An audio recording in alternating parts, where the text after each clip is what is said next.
Bible एक वर्ष में।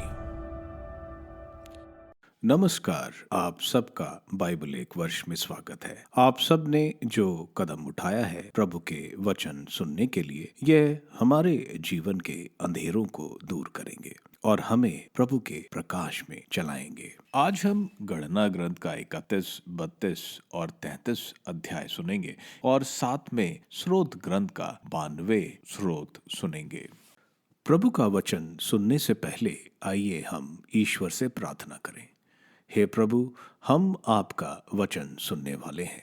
हमारे मन की आंखें खोलें और हमें आध्यात्मिक प्रज्ञा दें ताकि हम आपको जान सकें और आपके वचन के अनुसार अपना जीवन जिए।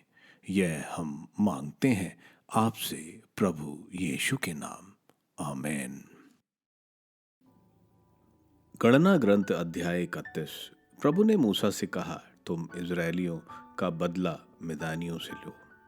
इसके बाद तुम अपने पूर्वजों से जा मिलोगे। इस पर मूसा ने लोगों से कहा, तुम में से एक दल युद्ध के लिए तैयार हो जाए, वह प्रभु के नाम पर मिद्यानियों से बदला लेने जाए। तुम इजरायलियों के प्रत्येक वंश से युद्ध में 1,000 पुरुष भेजो। इसलिए इजराइल के प्रत्येक वंश में 1,000 मनुष्य चुने गए, अर्थात कुल 12,000 सशस्त्र सैनिक। मूसा ने प्रत्येक कुल के 1,000 पुरुष भेजे और उनके साथ याजक एलियाजर के पुत्र पिनहास को, जो पवित्र स्थान के पात्र और युद्ध की तुरहियां अपने साथ ले गया। इस प्रकार जैसी प्रभु ने मूसा को आज्ञा दी थी, वे मिदानियों से लड़ने निकले। उन्होंने उनके सब पुरुषों को मार डाला। मारे हुए में मिद्यानियों के ये राजा थे, एवी, रेखेम, सूर, हूर और रेबा। उन्होंने बओर के पुत्र बिलाम को भी तलवार के घाट उतारा। तब इजरायली लोग मिद्यानी की स्त्रियों और उनके बच्चों को बंदी बनाकर ले गए और उन्हें सब पशुओं, रेवड़ों और उनके सब सामान को लूट लिया। उन्होंने उनके सब नगरों और शिविरों को जला दिया। वे लूट का सारा माल बंदियों और पशुओं को ले गए। वे बंदियों को पकड़े हुए पशुओं की ओर लूट का सारा माल मूसा, एलाजर और इजरायलियों के समुदाय के पास यारदन नदी के निकट पर यरीको के सामने मोआब के मैदान में शिविर में ले आए। मूसा, याजक एलियाजर और समुदाय के सब नेता उनसे मिलने के लिए शिविर के बाहर आए। मूसा युद्ध से लौटने वाले सेनापतियों, सहपतियों और शतपतियों पर क्रुद्ध हुआ। मूसा ने उनसे पूछा, क्या तुमने सब स्त्रियों को जीवित छोड़ दिया है? इन्होंने तो बिलहाम के परामर्श के अनुसार पओर में इजरायलियों को बहकाया और इसके कारण प्रभु ने समुदाय पर महामारी भेजी। इसलिए सब लड़कों को मार डालो और उन स्त्रियों को भी जिनका पुरुष से संसर्ग हुआ है, किंतु तुम उन सब कन्याओं को जिनका पुरुष से संसर्ग नहीं हुआ है जीवित छोड़ सकते हो। तुम 7 दिन तक शिविर के बाहर रहो।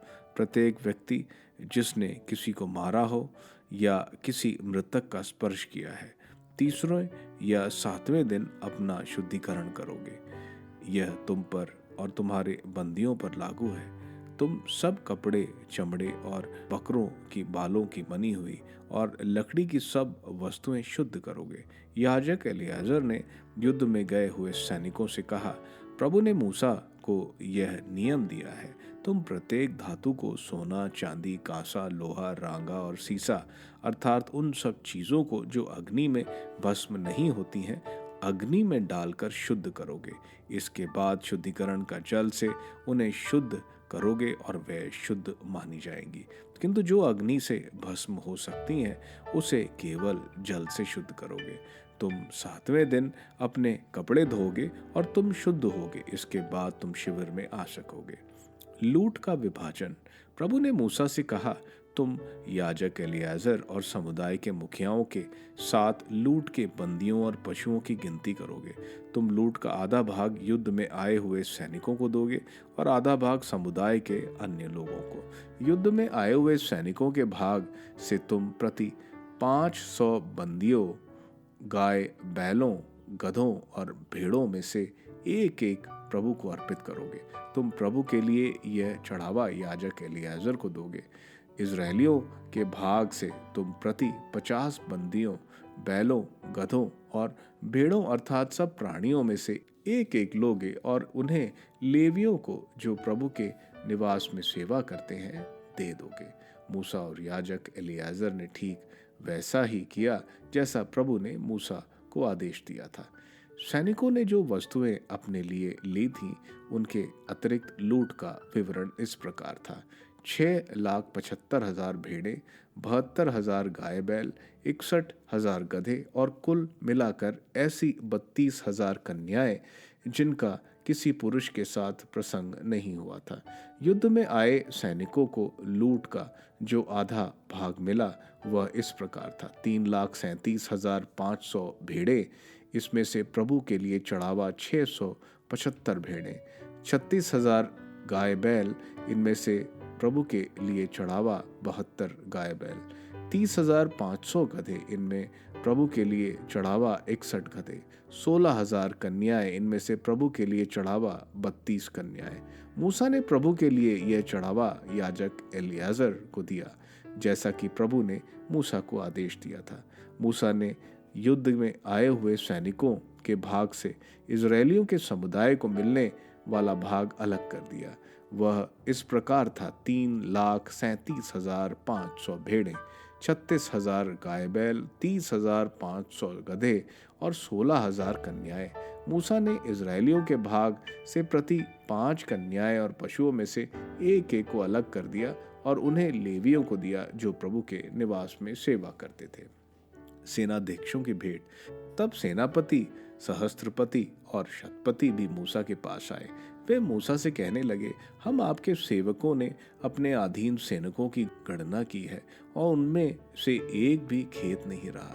इसलिए प्रभु के सामने अपना प्रायश्चित कराने के लिए हम प्रभु को भेंट स्वरूप वह सोना चढ़ाते हैं जो हम में से प्रत्येक ने लिया है, अर्थात भुजबंद, कड़े, अंगूठियां, बालियां और हार। मूसा और याजक एलियाजर ने उनसे वे सोना के आभूषण स्वीकार किए। सहस्त्रपति और शतपति प्रभु की भेंट स्वरूप जो सोना ले आए उसका वजन 16,750 शेकल था। इसके अतिरिक्त सैनिकों ने अपने लिए लूट ली थी। मूसा और याजक एलियाजर ने सहस्त्रपति और शतपतियों से सोना स्वीकार किया और वह उसे दर्शन कक्ष ले आए जिससे वह इज़राइलियों के लिए स्मरण चिन्ह के रूप में प्रभु के सामने विद्यमान रहे। गणना ग्रंथ अध्याय 32। यार्दन के पूर्व तटीय भूभाग का संभाजन। रूबन और गाद के वंशजों के पास बहुत से पशु थे। उन्होंने याजेर और गिलियाद के भूभाग देखकर उन्हें पशुपालन के लिए उपयुक्त समझा।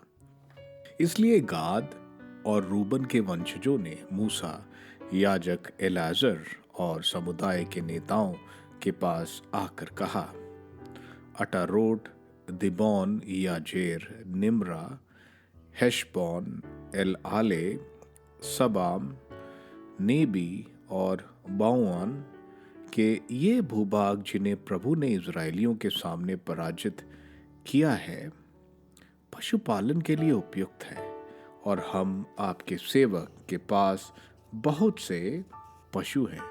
फिर वह यह बोले, यदि हम आपके कृपा पात्र हैं तो यह देश आपके इन सेवकों को मिले, आप हमें यार्दन के उस पार ना ले जाएं।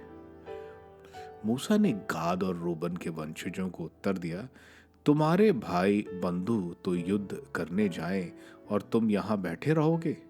तुम इज़राइलियों को उस देश में जाने के लिए क्यों निरुत्साह करते हो जिससे प्रभु ने उन्हें दिया है? तुम्हारे पूर्वजों ने भी यही किया था जब मैंने उन्हें उस देश का भेद लेने के लिए कादेश बर्नाओ से वहां भेजा था।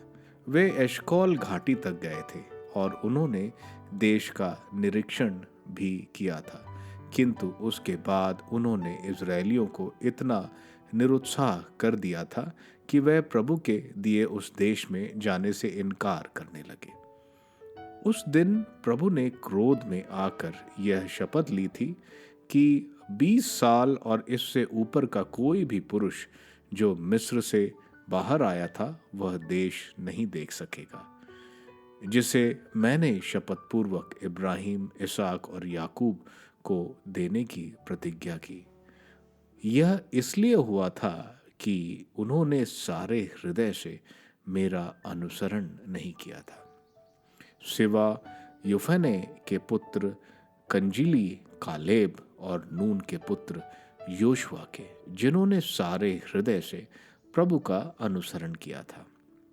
इस पर प्रभु ने क्रोध में आकर इजरायलियों को 40 वर्ष तक उजाड़ खंड में तब तक भटकने दिया था जब तक वह पूरी पीढ़ी मर नहीं जाए जिसने प्रभु को अप्रसन्न किया था।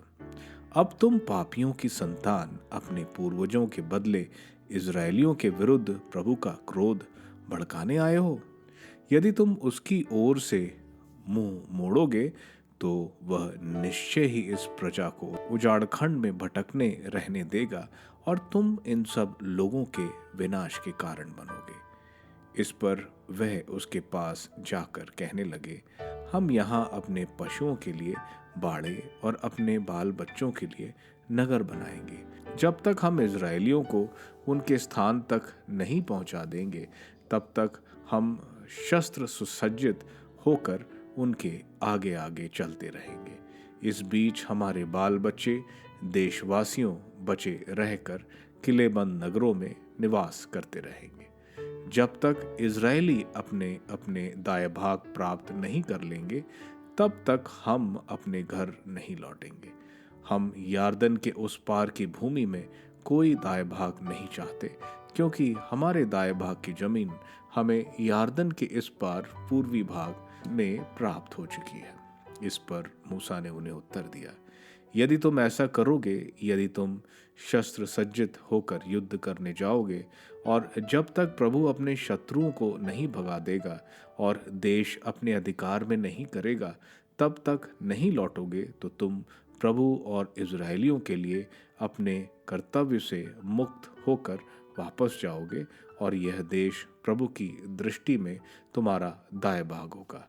किंतु यदि तुम ऐसा नहीं करोगे तो तुम प्रभु की दृष्टि में निश्चय ही अपराधी ठहराओगे और तुमको अपने पाप का दंड भुगतना पड़ेगा। तुम अपने बाल बच्चों के लिए नगर बसाओ और अपने गल्लों के लिए बाड़े बनाओ, किंतु अपनी प्रतिज्ञा पूरी करो। इस पर गाद और रूबन के वंशों ने कहा, हम आपके सेवक वैसा ही करेंगे जैसे हमारे स्वामी का आदेश होगा। हमारे बच्चे, हमारी पत्नियां, हमारे गल्ले और सब पशु यहाँ गिलियाद के नगरों में रहेंगे, परंतु हम आपके सब सेवक शस्त्र सज्जित होकर प्रभु के सामने युद्ध करने के लिए यार्दन पार करेंगे, जैसा कि हमारे स्वामी का आदेश है। इस पर मूसा ने याजक एलियाजर, नून के पुत्र योशुआ और इजरायली कुलों के घरानों के मुखियों को उनके विषय में आदेश दिया। मूसा ने उनसे कहा, यदि गाद और रूबन के सब वंशज प्रभु के सामने शस्त्र सज्जित होकर तुम्हारे साथ यार्दन पार करेंगे, तो जब वह देश तुम्हारे अधिकार में आ जाएगा तब तुम्हें दाएं भाग के रूप में उनको गिलियाद देना होगा। परंतु यदि वे शस्त्र सज्जित होकर तुम्हारे साथ उस पार नहीं जाएंगे तो उन्हें तुम्हारी ही तरह कानान देश में दाएं भाग प्राप्त होगा। गाद और रूबन के वंशजों ने उत्तर दिया, प्रभु ने आपके इन सेवकों को जैसी आज्ञा दी है हम वैसा ही करेंगे। हम प्रभु के सामने शस्त्र सज्जित होकर कानान देश जाएंगे, किंतु यार्दन के उस पार की भूमि ही दाएं भाग के रूप में हमारी होगी। तब मूसा ने गाद और रूबन के वंशजों और यूसुफ के पुत्र मानसे के आधे कुल को अमीरियों के राजा सेहोज का राज्य और वाशन के राज्य ओग का राज्य, नगरों और उनके आसपास की भूमि के साथ दे दिया। गाद के वंशजों ने दिबोन, अरोइटर, अत्रोत शफान, याजेर, योग बहा, बेत निम्रा और बेत हारान नामक किलाबंद नगरों का पुनर्निर्माण किया तथा गल्लों के लिए बाड़े बनाए। रूबन के वंशजों ने हेशबोन, एल आयल और किरताइम को फिर से बसाया था, नाम बदलकर नेबो और बालमोन को भी। उन्होंने जिन स्थानों का पुनर्निर्माण किया उनका दूसरा नाम रखा। मानासे के पुत्र माकीर के वंशज गिलियाद गए और उसे जीतकर वहां के निवासी अमेरियों को वहां से भगा दिया। इसलिए मूसा ने मानासे के पुत्र माकीर को गिलियाद दे दिया और वह वहां बस गया। मानसे के पुत्र याईर के कुछ गांवों को जीतकर उनका नाम होतर याईर, याईर के गांव रखा। नोबर ने आसपास के गांवों सहित कानान को जीतकर उसका नाम अपने नाम पर नोबा रख दिया। गणना ग्रंथ अध्याय 33 पड़ाव स्थलों की नामावली। जब इजरायली लोग मूसा और हारून के नेतृत्व में अपने अपने दलों के क्रम से मिस्र देश से बाहर आए तो उन्होंने निम्नलिखित स्थलों पर पड़ाव डाला।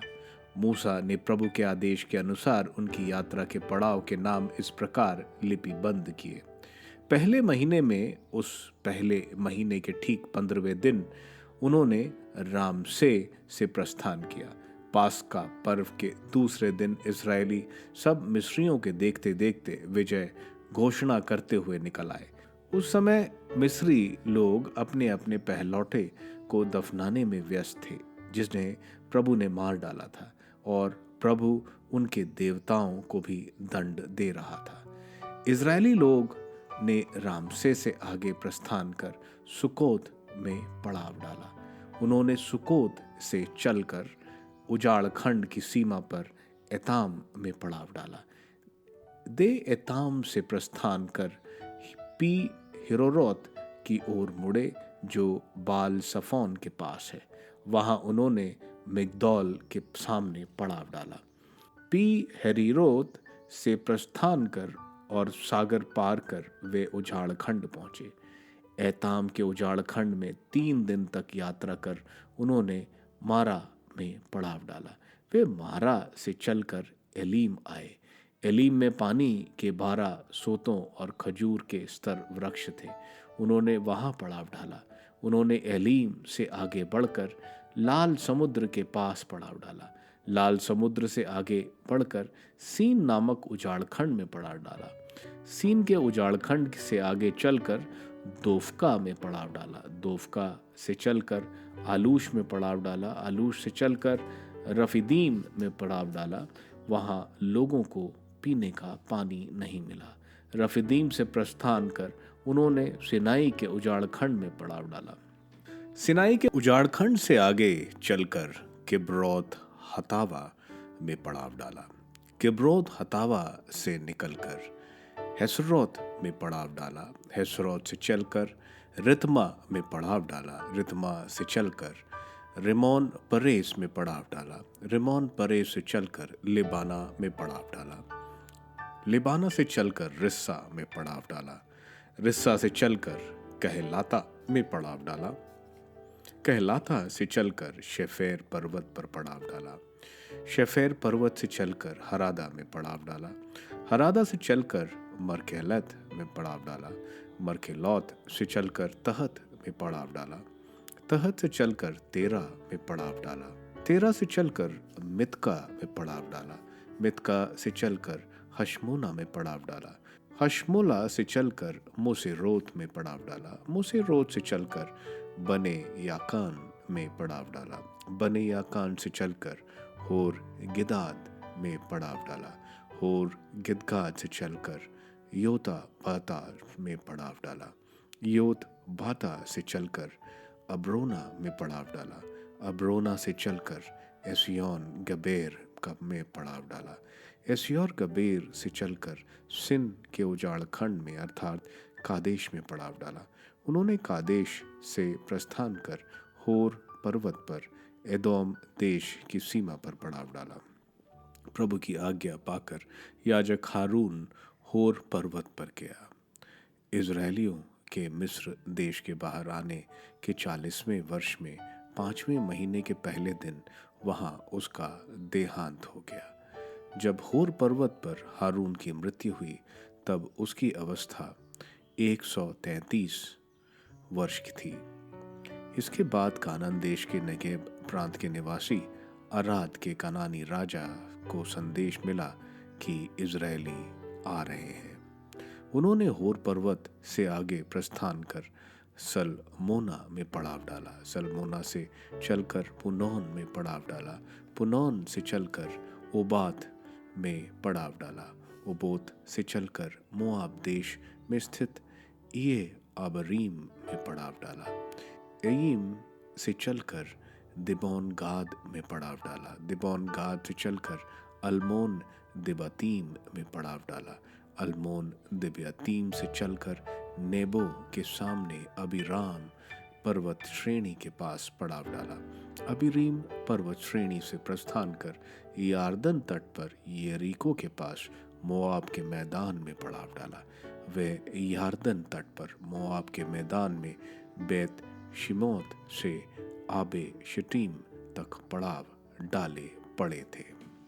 कानान देश के विभाजन संबंधी आदेश। यार्दन के पास यरीको के सामने मोआब के मैदान में प्रभु ने मूसा से कहा, इज़राइलियों से कहो, जब तुम यार्दन को पार कर कानान में प्रवेश करोगे तब उस देश में सब निवासियों को अपने सामने से निकाल दो, उनकी पत्थर की मूर्तियों को तोड़ो, उनकी सब ढीली प्रतिमाओं को तोड़ो और उनके सब टीले वाले पूजा स्थलों को नष्ट कर दो।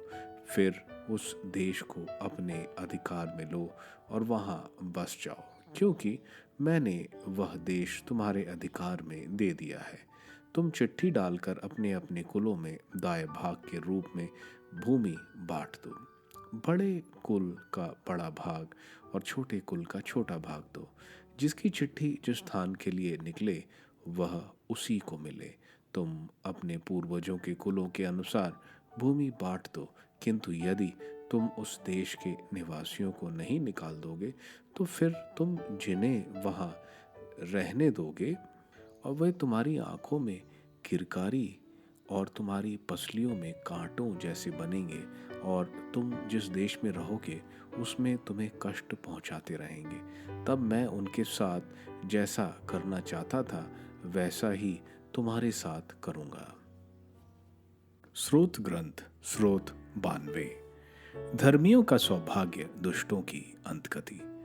प्रभु का गुणगान करना कितना अच्छा है। सर्वोच्च ईश्वर तेरे नाम का भजन गाना, तंबूरा और वीणा बजाते हुए, सितार के मधुर संगीत के साथ, प्रातः तेरे प्रेम का और रात को तेरी सत्य प्रतिज्ञता का बखान करना कितना अच्छा है।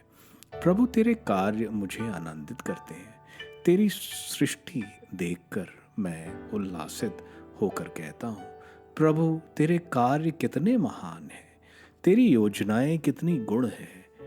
अविवेकी मनुष्य ये नहीं जानता, मूर्ख ये नहीं समझता। विधर्मी भले ही घास की तरह बढ़ते हों, सब दुष्ट भले ही फलते फूलते हों, किंतु वे सदा सर्वदा के लिए नष्ट किए जाएंगे। जबकि तू प्रभु सदा सर्वदा स्वर्ग में विराजमान रहता है। प्रभु निश्चय ही तेरे शत्रुओं का विनाश होगा और सब कुकर्मी तितर बितर हो जाएंगे। तूने मुझे जंगली भैंसे जैसा बल प्रदान किया है। मैं उत्तम तेल से नहाता हूँ। मेरी आँख ने अपने शत्रुओं की पराजय देखी है। मेरे कान ने अपने दुष्ट बैरियों के पतन के विषय में सुना है। धर्मी खजूर की तरह फलता फूलता और लेबनोन के देवदार की तरह बढ़ता है। वह प्रभु के मंदिर में रोपे गए हैं। वह हमारे ईश्वर के प्रांगण में फलते फूलते हैं। वह लंबी आयु में भी फलदार हैं। वह रसदार और हरे भरे रहते हैं, जिससे वे प्रभु का न्याय घोषित करें। प्रभु मेरी चट्टान है, उसमें कोई अन्याय नहीं।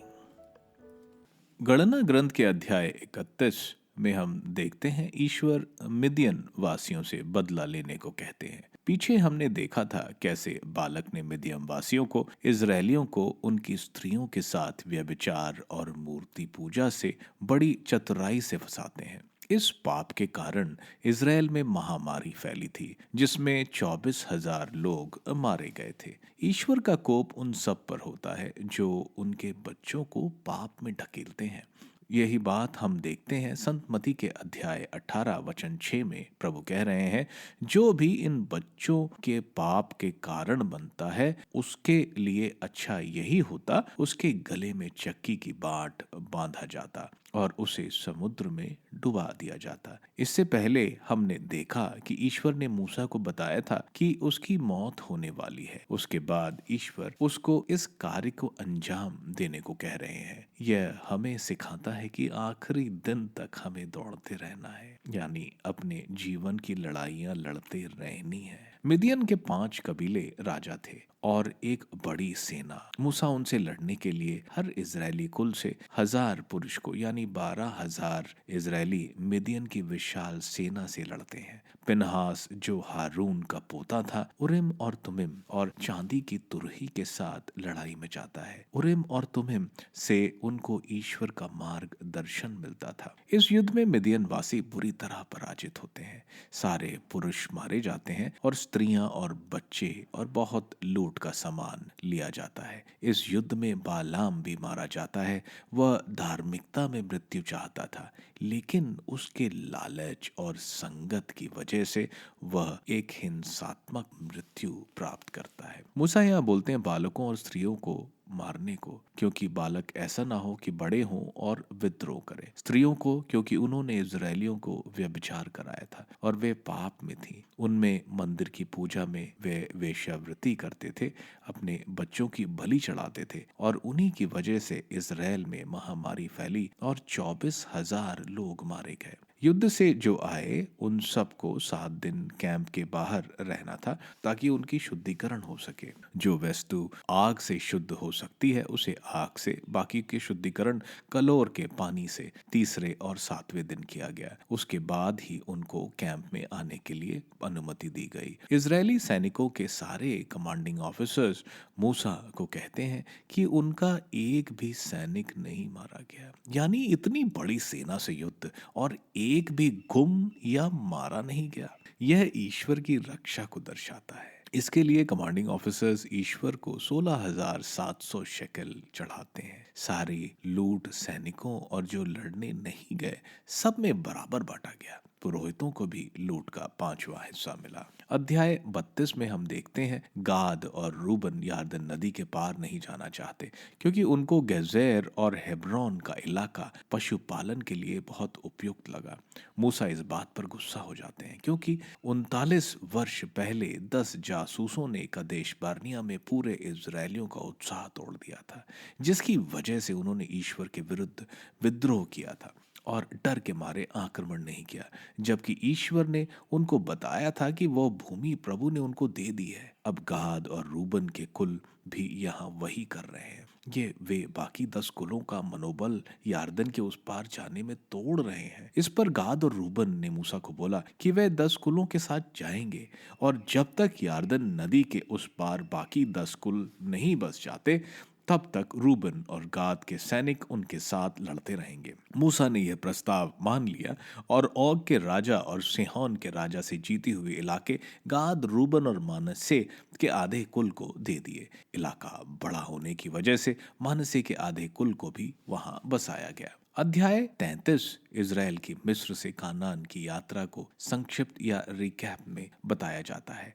12 पड़ाव यानी कैंप उन्होंने मिस्र से सानाई तक लगाए। 21 पड़ाव यानी कैंप उन्होंने सानाई से दूसरी बार जब कादेश बर्निया आए तब लगाया। 9 पड़ाव या कैंप कादेश बर्निया से मोआब के मैदान तक लगाए। प्रभु कानान देश को कब्जा करने पर बोलते हैं कि वहां के सब कानान निवासियों को निकाल देना, उनके गलत तरीके का पूजा स्थल गिरा देना। अगर कानान निवासियों को नहीं निकाला जाए तो ये इजराइल के लिए नासूर बन जाएंगे और उनकी गलत प्रार्थना शैली ईश्वर के कोप को भड़काएंगे। ईश्वर और इजरायलियों को ईश्वर वहां से भगाएंगे। इसके साथ प्रभु उनको कुलों को जमीन का बंटवारा कुल की आबादी के अनुसार और जगह चिट्ठी डालकर दी जाने के बारे में बताते हैं। स्रोत ग्रंथ के 92 स्रोत एक धन्यवाद का स्रोत है। यह स्रोत विश्राम दिवस यानी सैबत के दिन गाया जाता है।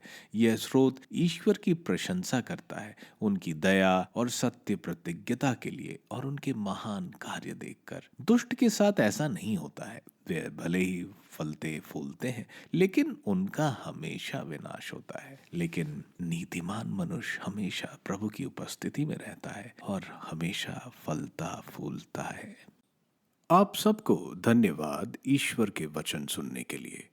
मैं आपसे विनती करता हूं कि आप बाइबल एक वर्ष में को दूसरों के साथ शेयर करें, क्योंकि प्रभु का वचन स्वयं प्रभु यीशु है। प्रभु को दूसरों को देने वालों को प्रभु की आशीष जरूर मिलेगी। मैं आप सबका बड़ी बेसब्री से कल इंतजार करूंगा। धन्यवाद।